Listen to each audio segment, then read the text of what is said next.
All right. First and foremost, about us, okay? I represent ZLC. ZLC means Zhenlong Construction. So it's actually my grandfather's name, literally my grandfather's era. So it's a third generation business, but what it means is that we are really deep into the business, not just only on building, design, execution, project management, and the latest one is also on Chartered Building Surveyor. So a little bit about myself. I am a Singaporean. A lot of people think that I'm from overseas, but I'm a Singaporean, local bred, major in NUS business. NUS building. Yep. So I major in Phua Chu Kang study, literally building from the scratch to the materials, to the execution, to the scheduling, to the timeline.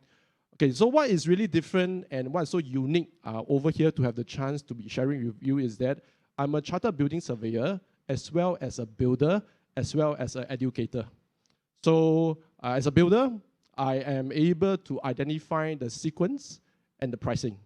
As a chartered building surveyor, I actually testify in court as an expert witness to give my impartial views. So a lot of scenarios I've seen are side steps of people who make mistakes, or builders who make mistakes, or things that probably they missed out in the certain sequences. And as an educator, during my free time, I'm actually a adjunct lecturer in BCA Academy. So if you combine all these three today, hopefully within the next 30 minutes, I'm able to condense all 80 of you, 90 of you are able to take nuggets of wisdom. Whenever you look at the landed property, before you offer the check, we are able to see with much clarity. Okay? So what do we look out for before we put the check? So look out meaning visual, something we want to see over the eyes. But is it as simple as that? It's not. Okay, there's something deeper, there's something sharper. So today's learning objective is that by the end we walk out of this seminar today, we are able to look at the building, look at the landed, identify at least 3 things that you previously do not know. That is my commitment to you. So please put the phones apart from taking photo of me, but just focus on the slides. I'm sure we will learn something new. And what is the motivation? Why are we doing all this? Okay, the main reason is that we want to avoid unforeseen circumstances. What do I mean? So imagine you pay 5 mil, 7 mil, 10 mil for that beautiful piece of land. But after buying, after the purchase is completed, you realize that you need to surrender some land back to the state. Oh, I see some big eyes there. Is that even possible? Yeah, it's possible, right? What happens? After I purchase the land, I cannot even charge my electric vehicle. Is that possible? It might be possible, right? What happens again? If I purchase the land, I noted there's something that is underneath my plot. Suddenly, I realize that I need to construct a structure called the RC trench to protect government asset. Is that possible? Yes, it's possible. How about the next tree? That big, beautiful tree down there. Do you know that trees, being Singapore as a garden city, you need to protect all trees at all costs in Singapore?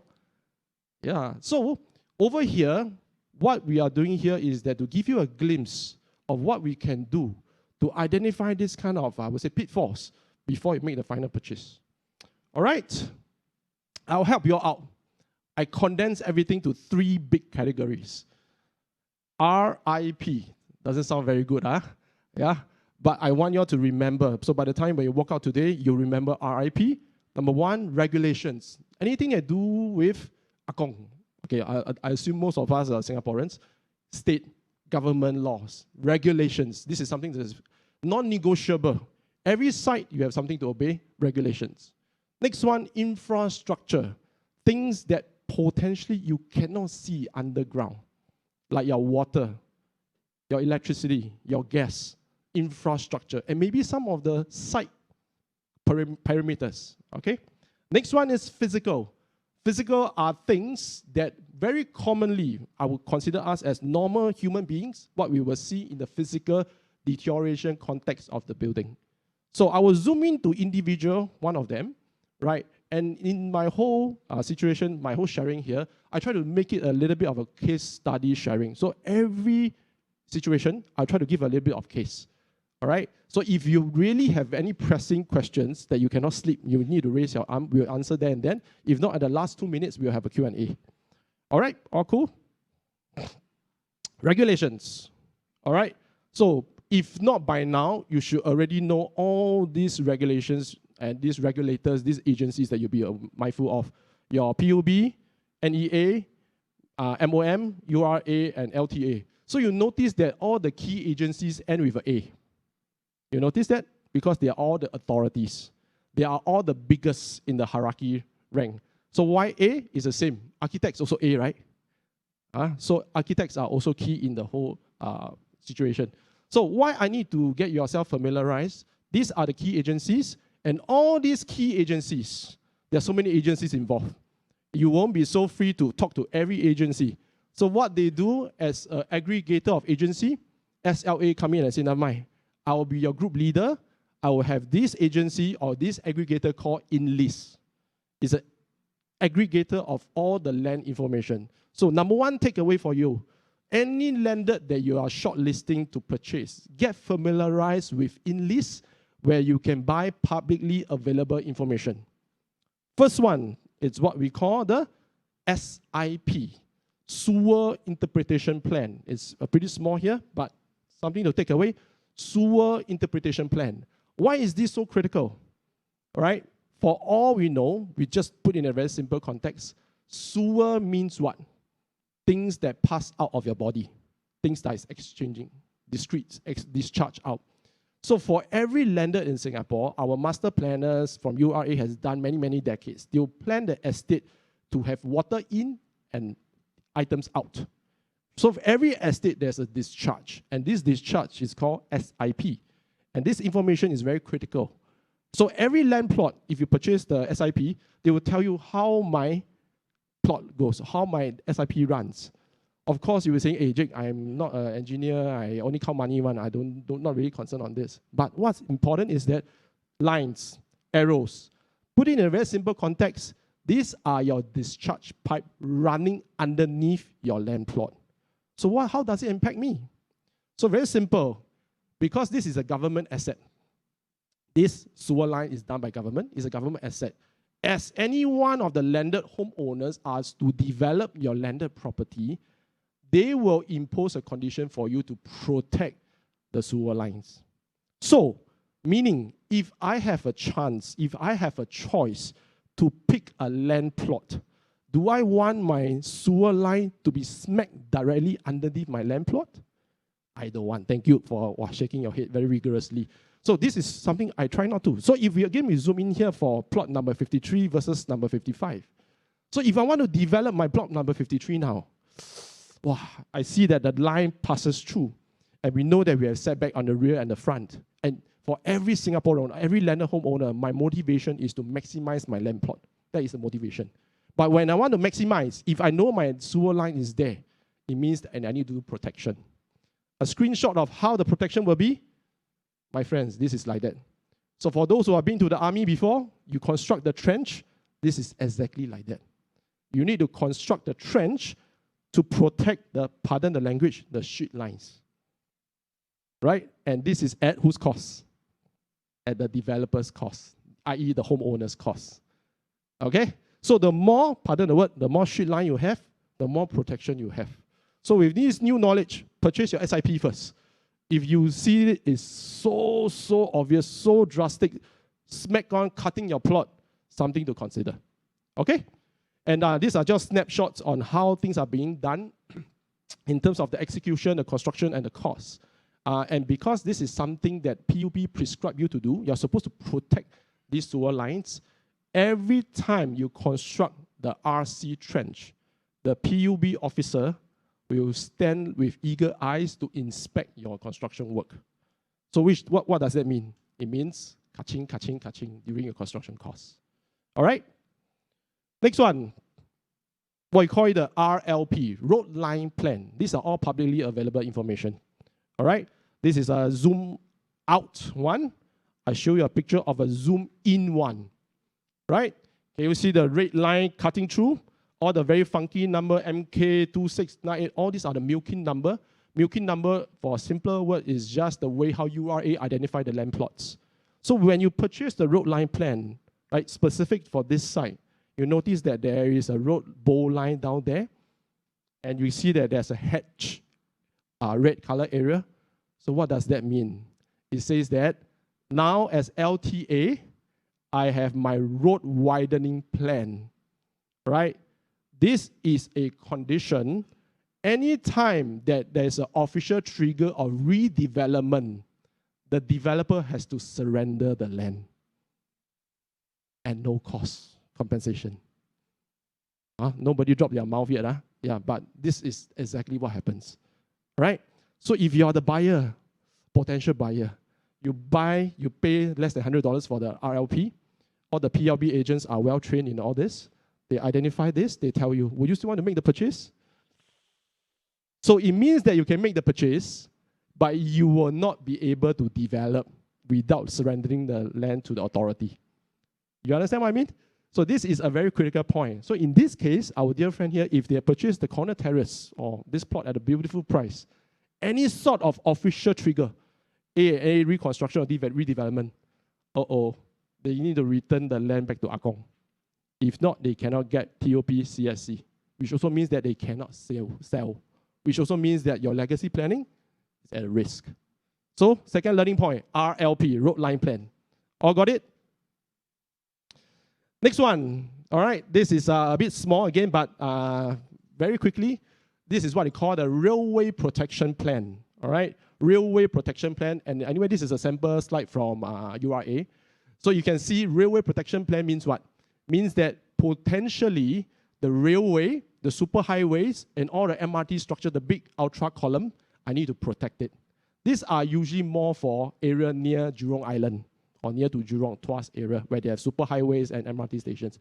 So similarly, if the landed plot that you're interested in has something like that, it just means that LTA will be backing your QP, your engineers and architect, to provide a very, very robust protection plan as you construct. So assuming if you're going to spend $100 to do your substructure, LTA is going to bug you every single time you're going to spend extra $200 to protect. Okay? So road line protection plan, you need to take care of it. Now, so far it's all scary news. Okay? I tell you some good news now. Right? RLP.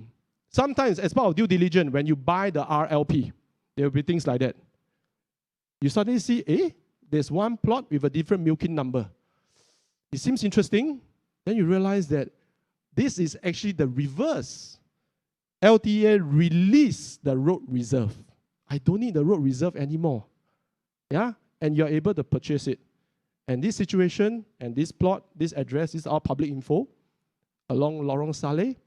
The front part is actually up for sale. Yeah? And you purchase the land at a discount, at a fair market price, but you're able to enhance your land plot. So it's not all scary. There are also good things arising out of it. So far, are you all with me? So important RRP, you need to get it. Okay, next thing, I talked about MOM, Ministry of Manpower. What has MOM got to do in this whole picture? So the third takeaway or the fourth takeaway, but the next takeaway that I want you to know is this magic number of 1991. Nothing to do with the 4D, but 1991 1st January. So any landed that you are intending to buy, okay, check with the agents. What is the last TOP or CSC date? You should be the CSC date. When was the date? If the date is anything before 1st January 1991, it means that you need to commission this Bestor Survey test. Bestor Survey, for those who are not aware, asbestos is a construction material used in the early 70s, 80s as an insulation material.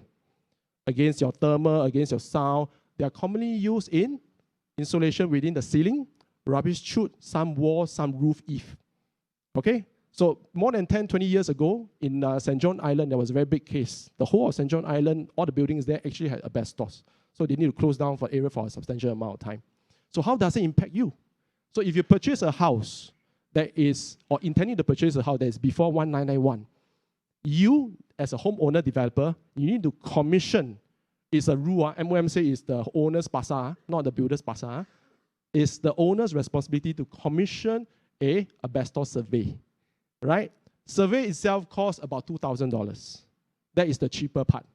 To remove it is a 5-figure. 10,000, 15,000, 20,000. It's a ratio of the area that is being identified. Okay? And the report will look something like that. Right? And one more tip for you is that it doesn't apply only for landed.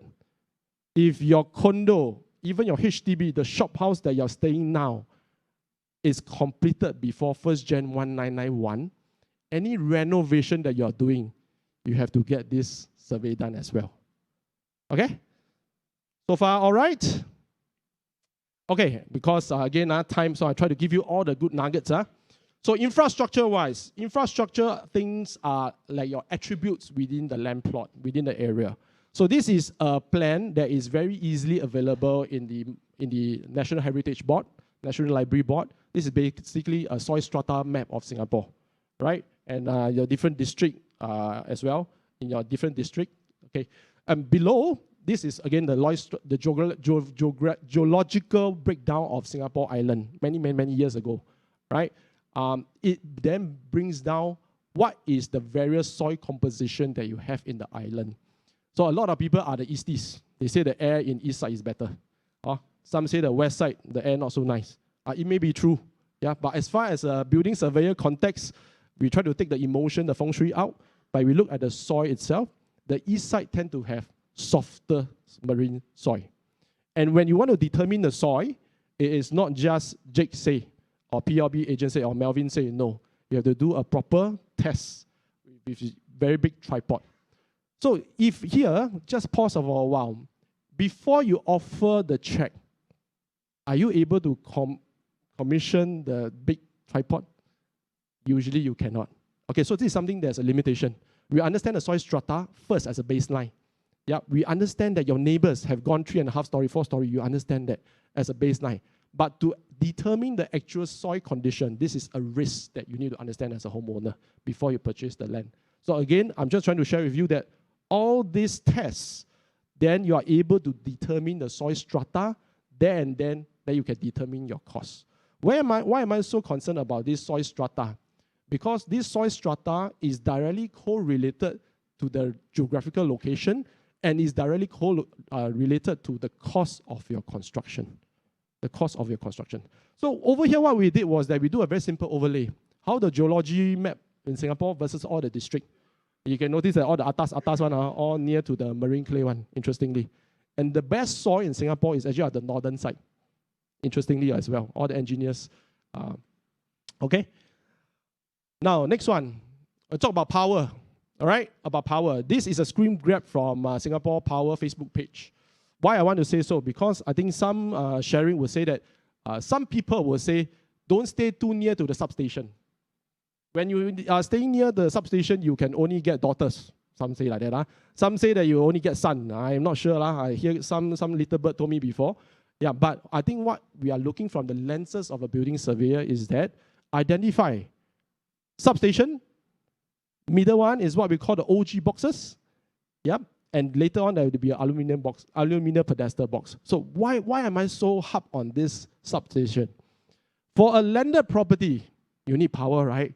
And now some people will only told me that, Jake, I got 2 EVs, 3 EVs, 4 EVs. Wow. So you have more powers, you have more aircon, more people staying inside, more hyperlift. All these require power. So the litmus test is that you want to be near power, but you don't want to be near the substation. So the next takeaway you should identify is this thing called the OG box, which is the middle one. Overground boxes. And how do they look like? They look something like the bottom middle one. So when you look around at the estate or the prospective landed purchase that you want to buy, you look at something like that. If you see something like that, you'll be comforted. Okay? You should be comforted. But on the other hand, you cannot say, Jake, say inside got power. Cannot.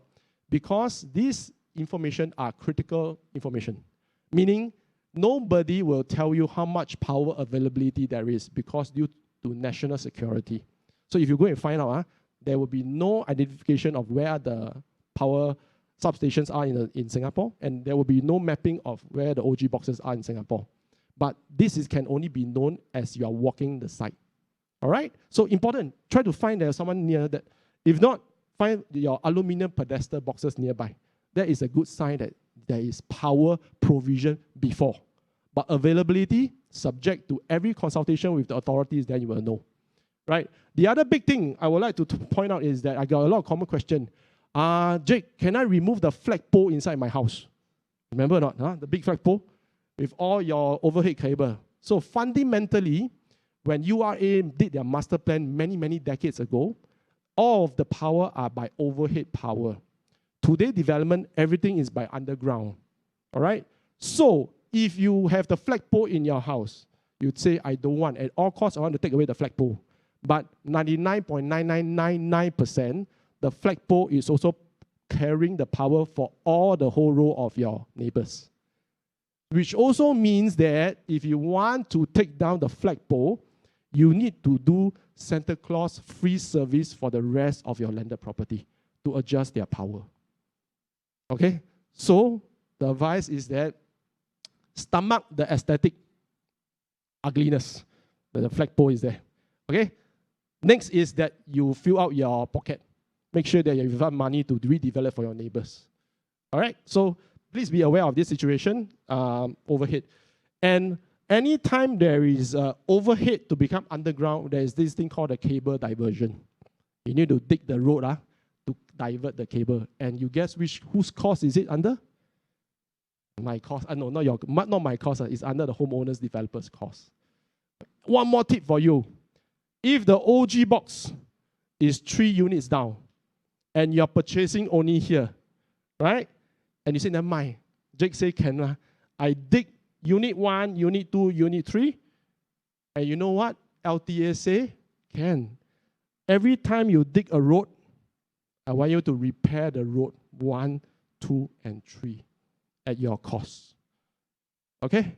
So all this, we need to be very mindful on, a bit difficult, all this, right?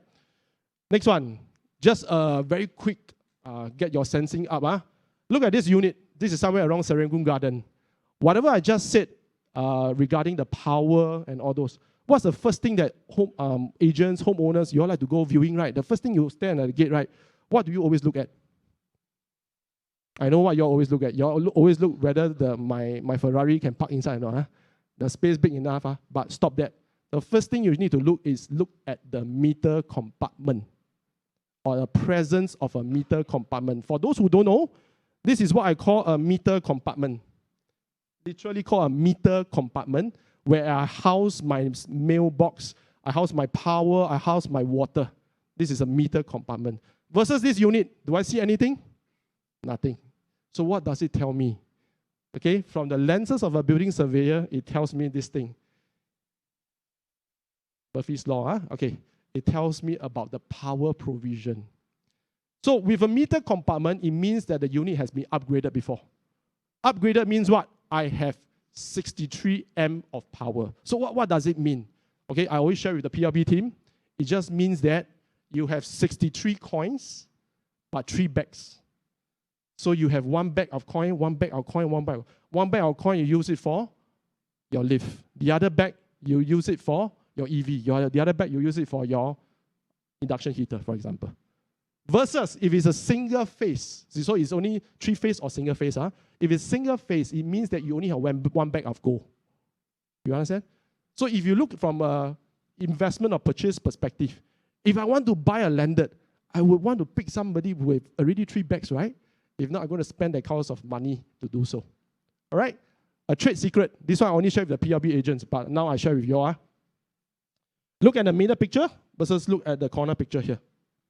This is what we call the sotong legs. So what I mean by that, to give you a quick take, whether is this a single phase power versus a 3-phase power. Okay, sorry. Back. Okay, the minute you see there's 8 tentacles, it's a 3-phase power. Okay, this is a trade secret. More than your ticket price, I can tell you. Okay, this is 8 tentacles, is a 3-phase power. So same thing, if you look at any other unit, you see there's only 4 tentacles. It means it's a single-phase power.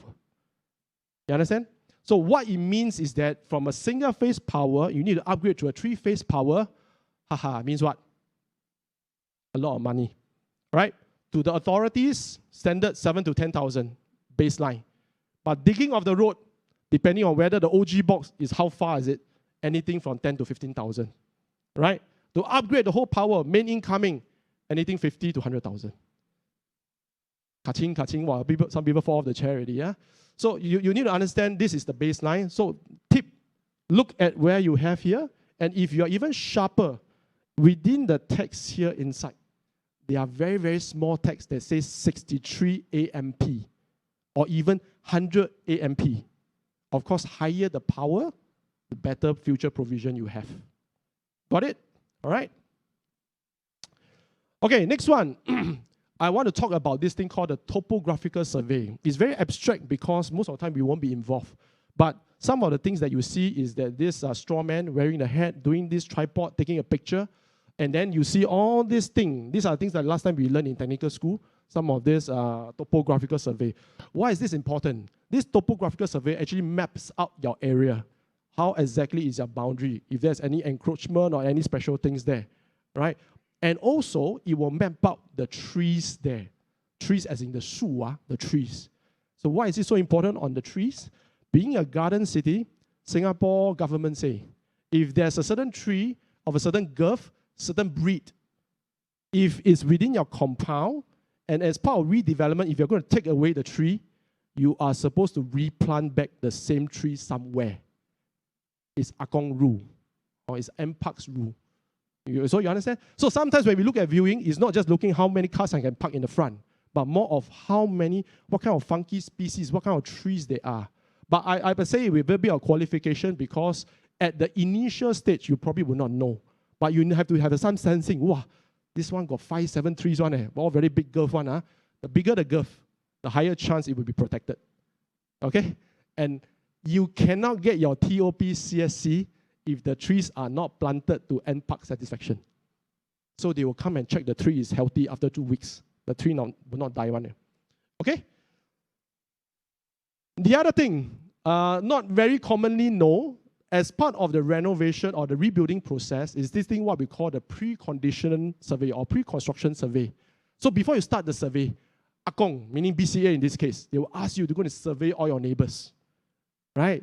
So if you notice, I just put an example here, Jalan Sempang Budok, just to illustrate the point. And their point is very simple. I don't want to have a lot of complaints from my neighbors. Hence, I put forth to say, from the most outer edge of my building, 10-meter radius, I want you to commission your survey. So you look at the example here. If I'm looking at unit 106, total 12 units will be affected. One big 12 units will be affected. So what does that mean? It means that your survey will be probably times 3, times 4. So it could be 1,005 affair. Now you could probably have spend about 6,000, 7,000 for survey. Yeah, again, there's a lot of parameters all involved, not just on the survey. Versus if you buy a plot at 114, for example, only two or 3 surveys required. Okay, so this is something just as a sideline kind of thing. I don't think that should be the key determinant, but this is something that you need to be mindful as well. Okay, your neighbors. Okay, let's go. I'm a bit tight on time, but let's try on this.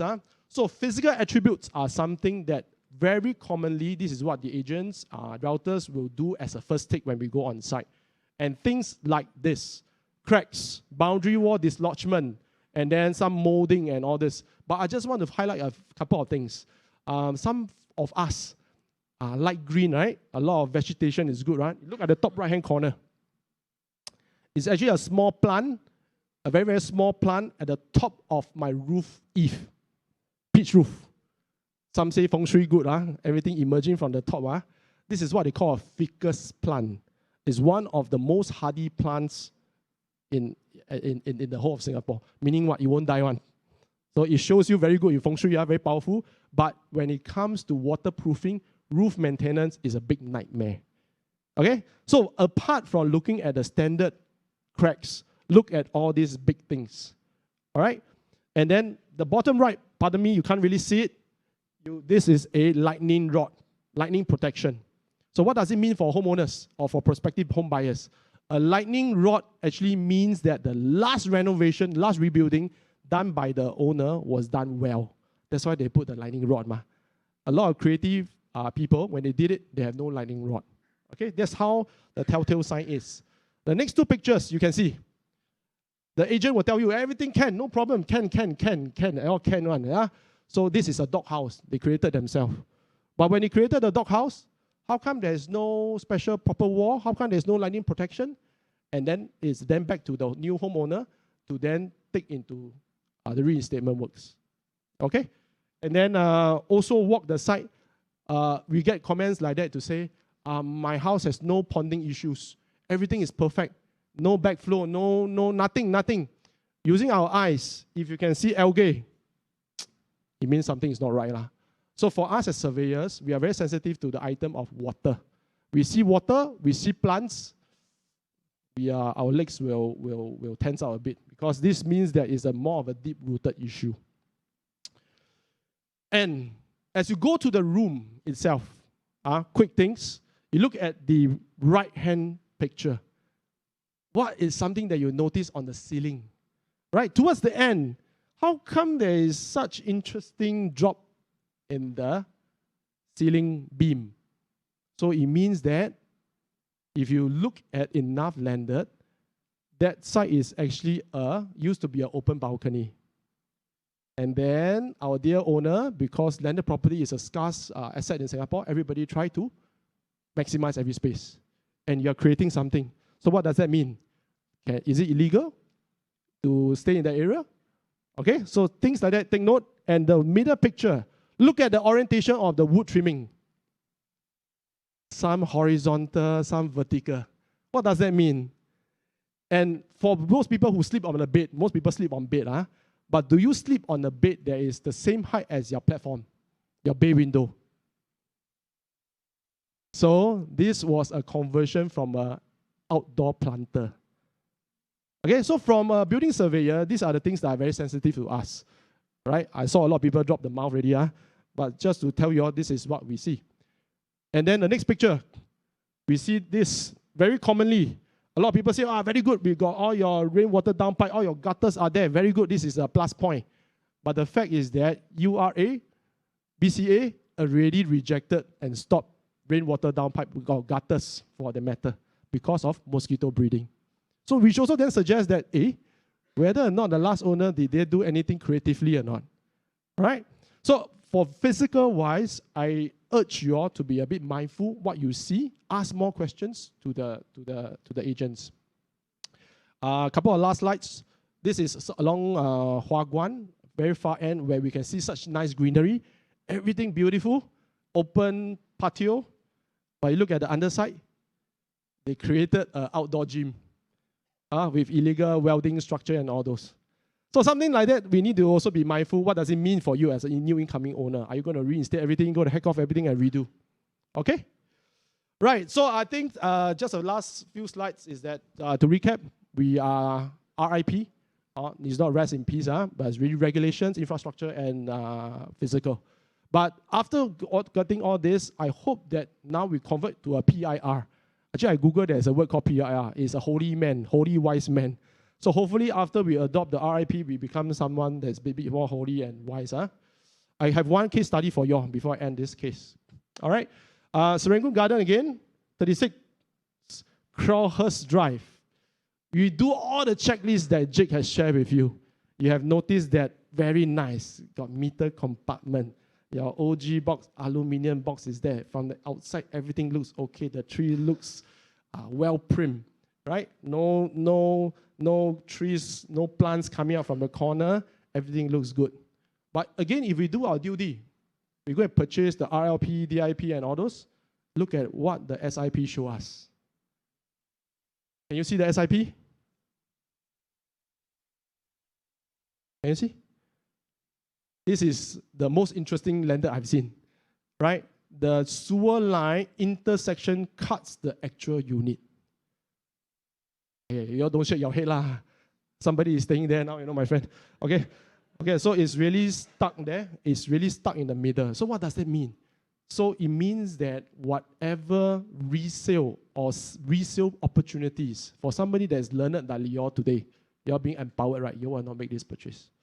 Okay, it's really a time bomb nature. Okay, so Again, simple information like that actually avert you from making a grave mistake. All right? Okay, I have overrun in the timing. If there's any pressing issues, one question, anybody?